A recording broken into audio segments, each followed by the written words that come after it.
Hello everyone, welcome back to my channel. We are back with chapter 5 of Prayer, the Art of Believing by Neville Goddard.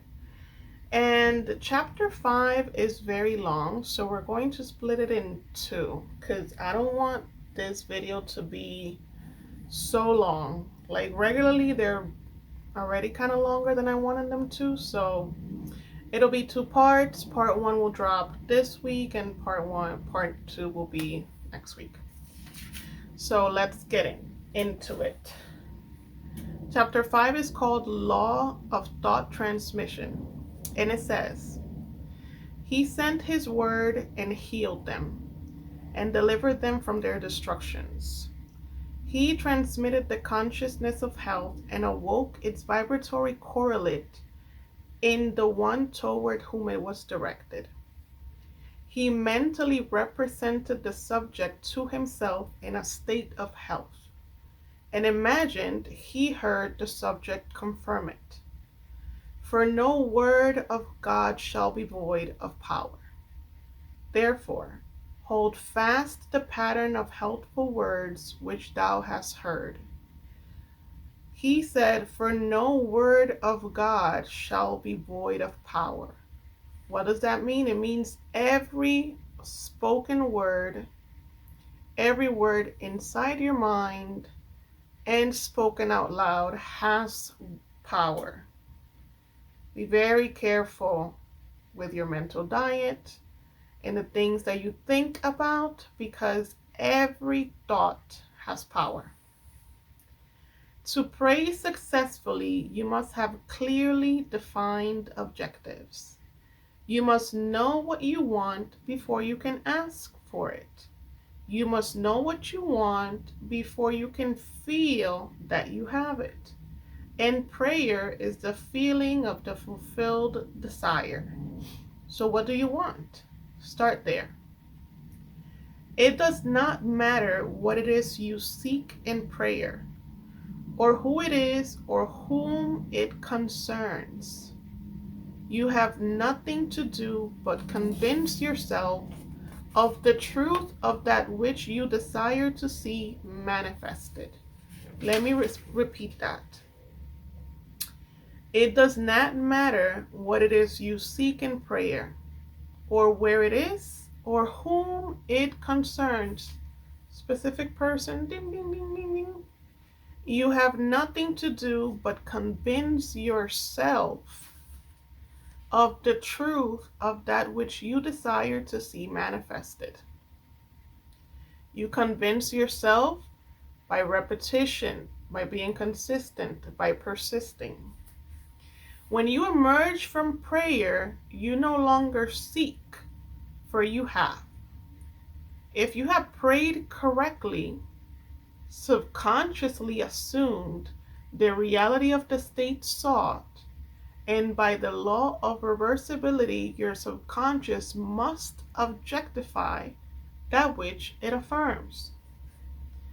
You have to subconsciously assume the reality of the state you want. And by the law of reversibility, your subconscious will bring it forth. You must have a conductor to transmit a force. You may employ a wire, a jet of water, a current of air, a ray of light, or any intermediary whatsoever. The principle of the photophone, back then Neville's time, or the transmission of the voice by light will help you to understand thought transmission, or the sending of a word to heal another. There is a strong analogy between a spoken voice and a mental voice. To think is to speak low. To speak is to think aloud. Repeat that again. To think is to speak low. To speak is to think louder. Every thought counts. Everything counts. The principle of the photophone is this. A ray of light is reflected by a mirror and projected to a receiver at a distant point. Back of the mirror is a mouthpiece. By speaking into the mouthpiece, you cause the mirror to vibrate. A vibrating mirror modifies the light reflected on it.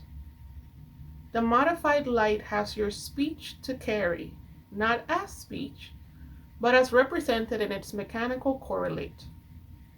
It reaches the distant station and impinges on a disc within the receiver. It causes the disc to vibrate according to the modification it undergoes, and it reproduces your voice. I am the light of the world. I am the acknowledge that I exist is a light by means of which what passes in my mind is rendered visible.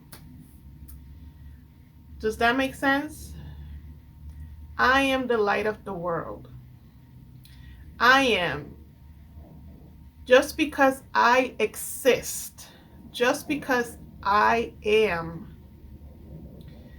just because I am here, gives me the power of whatever passes through my mind to become visible. Memory, or my ability to mentally see what is objectively present, proves that my mind is a mirror, so sensitive a mirror that it can reflect a thought. The perception of an image in memory in no way differs as a visual act from the perception of my image in a mirror. The same principle of seeing is involved in both. Your consciousness is the light reflected on the mirror of your mind and projected in space to the one of whom you're thinking. By mentally speaking to the subjective image in your mind, by mentally speaking to your specific person, you cause the mirror of your mind to vibrate.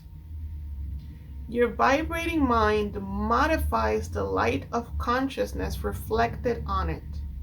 The modified light of consciousness reaches the one toward whom it is directed and impinges on the mirror of his mind. It causes his mind to vibrate according to the modification it undergoes. Does that make sense? You send a thought to your person. Your person receives the thought. And when it receives the thought, his mirror vibrates at the same frequency as the thought that you sent to them, creating the consciousness change within them. Let me see, where was I? Your vibrating mind modifies the light of consciousness reflected on it. The modified light of consciousness reaches the one toward whom it is directed and impinges on the mirror of his mind. Oh, I already read that. It causes his mind to vibrate according to the modification it undergoes. Thus, it reproduces in him what was mentally affirmed by you. Let me repeat that again. It reproduces in him what was mentally affirmed by you. Your beliefs, your fixed attitudes of mind constantly modify your consciousness as it is reflected on the mirror of your mind. Your consciousness, modified by your beliefs, objectifies itself in the conditions of your world. To change your world, you must first change your conception of it. There you go. Concept of self. I'll repeat it again.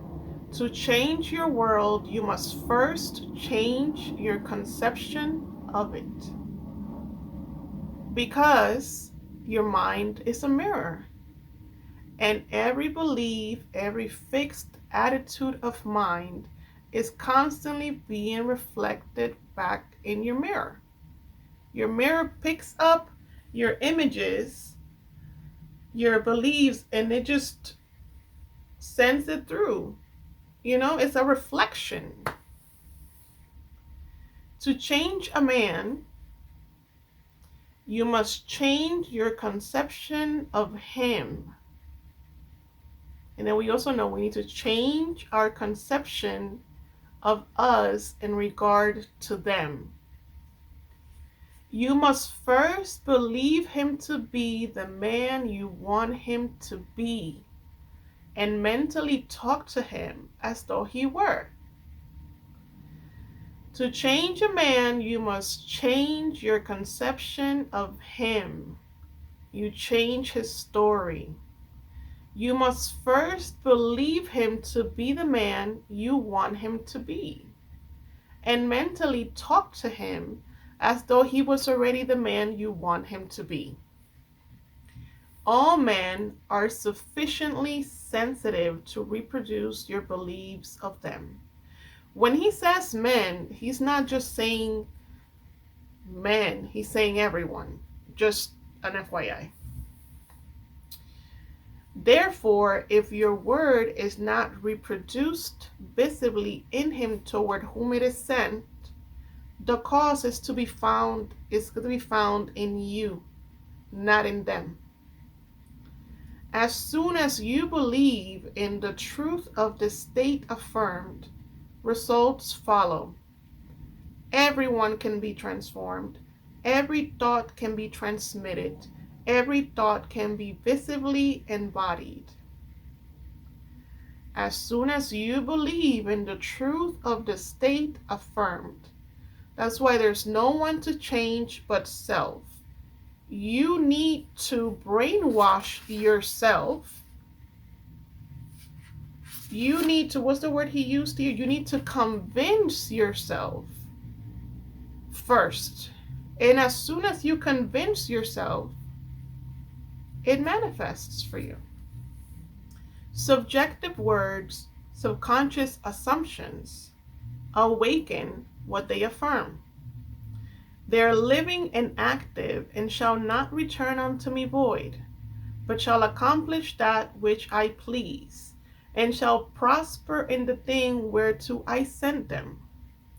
They are endowed with the intelligence pertaining to their mission, and will persist until the object of their existence is realized. They persist until they awaken the vibratory correlates of themselves within the one toward whom they are directed. But the moment the object of their creation is accomplished, they cease to be. Words have power. So when you send affirmations, when you imagine a scene, imagine that in itself is alive, because it is alive. The power makes it alive. And they go out seeking their existence is all about that. That's what they exist for. They have a mission, and they have to accomplish the mission you have sent them to do. That's their job. The word spoken subjectively in quiet confidence will always awaken a corresponding state in the one in whom it was spoken. Notice that he says here in quiet confidence. That's why self-concept is so important, because you first have to work on your self-love and your self-belief, your self-image, so that you become confident in yourself and in your ability to create the things that you desire. In quiet confidence will always awaken a corresponding state in the one in whom it was spoken. But the moment its task is accomplished, it ceases to be, permitting the one in whom the state is realized to remain in the consciousness of the state affirmed, or to return to his former state. We'll get into that in a second. Whatever state has your attention holds your life. Therefore, to become attentive to a former state is to return to that condition. Remember not the former things, neither consider things of old. We are incessantly shifting through a multiple of states every minute. So, as you can imagine, every state that we shift through, that we sift through, it's sending different messages to the people into your world. It never stops. So it makes sense that if you send loving thoughts to your specific person and your specific person acts up on them, and then you fall into a negative state and you start to send them negative thoughts, it makes sense that even if it's not automatically, eventually they will also reflect that on you. So it goes both ways, and it's for the positive and for the negative, which is why a mental diet and consistently working on your beliefs is so important. Nothing can be added to man, for the whole of creation is already perfected in him. The kingdom of heaven is within you. Man can receive nothing except it be given him from heaven, Jesus, except it be given to him from heaven. Heaven is your subconscious. It's like I've said before, your subconscious mind is where your manifestations spring from. It's the infinite void. It's the power, the magic. Heaven is your subconscious. Not even a sunburn is given from without. The rays without only awaken corresponding rays within. Were the burning rays not contained within man, all the concentrated rays in the universe could not burn him. Remember when I mentioned a story about the people that would live up to hundreds of years and they wouldn't get sick? And the reason why they couldn't get sick, it was because they didn't even have the word sick in their vocabulary? Same thing applies. Were the tones of health not contained within consciousness of the one whom they are affirmed, they cannot be vibrated by the word which is sent. You do not really give to another. You resurrect that which is asleep within him. The damned cell is not dead, but sleepeth. Death is merely a sleeping and forgetting. Age and decay are the sleep, not death, of youth and health. Recognition of a state vibrates it or awakens it. That means you're not making your specific person, you're not making them love you. You're awakening that within them. Does that make sense? Distance, as it is cognized by your objective senses, does not exist for the subjective mind. If I take the wings of the morning and dwell in the uttermost parts of the sea, even there shall thy hand lead me. Time and space are conditions of thought. The imagination can transcend them and move into a psychological time and space. This is for those long distance relationships right here. Although physically separated from a place by thousands of miles, you can mentally live in the distant place as though it were here. Your imagination can easily transform winter into summer, New York into Florida, and so on. Whether the object of your desire be near or far, results will be the same. Subjectively, the object of your desire is never far off.